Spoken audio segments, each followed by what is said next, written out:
Okay, using the foam roll on the mid-back region can be really helpful for any sort of pelvic floor dysfunction.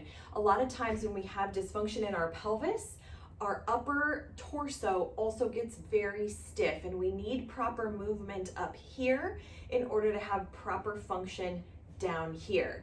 So we're going to use the foam roller perpendicular to the back. So if I'm going to be like this, we want to think about a spot that's midway between your shoulder blades to start, and then we're going to move up and down from there.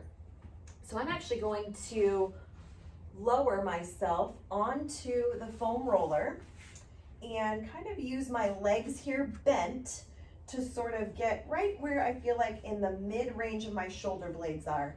I'm going to take my hands and cradle my neck just to give it some support so I don't have to like use all my neck muscles to hold up my head here.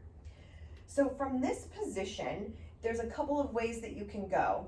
You can just lift your bottom up slightly and do small little oscillations up kind of as far as you can go without it slipping, and as low as you can go without you arching your back over the roller. So it ends up being a little bit below your shoulder blade to maybe a little bit on top of your shoulder blade. So it looks something like this, where you can look a little bit and you take some smaller oscillations up here and go down a little bit to here. Now, the second thing that you can do, which is really great if you are sitting in a chair a lot or driving quite a bit, is a lot of our backs get rounded up at the front, and this is gonna do the opposite of that. Really important that you don't get any lower back pain with this.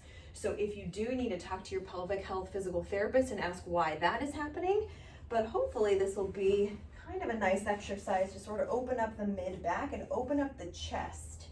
So again, the same position that we did to start to do the little rolls, hands underneath your head.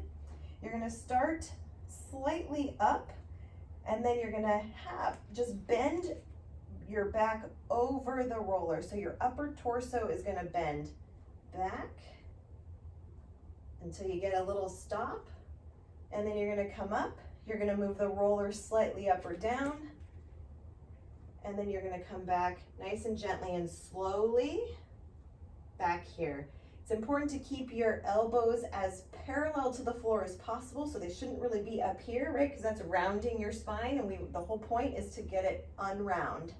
So we want to do this. Again, make sure that your bottom is staying on the floor. Definitely don't want to be doing this, right? So bottom stays on the floor. Your elbows stay parallel to the ground, supporting your head.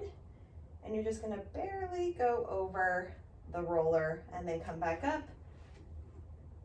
Barely go over the roller and come back up. The foam roller should never really go much below your shoulder blade, and it shouldn't go above your head, because then you're gonna feel like you can't even go backwards anyways. So that should help some mobility with the upper torso.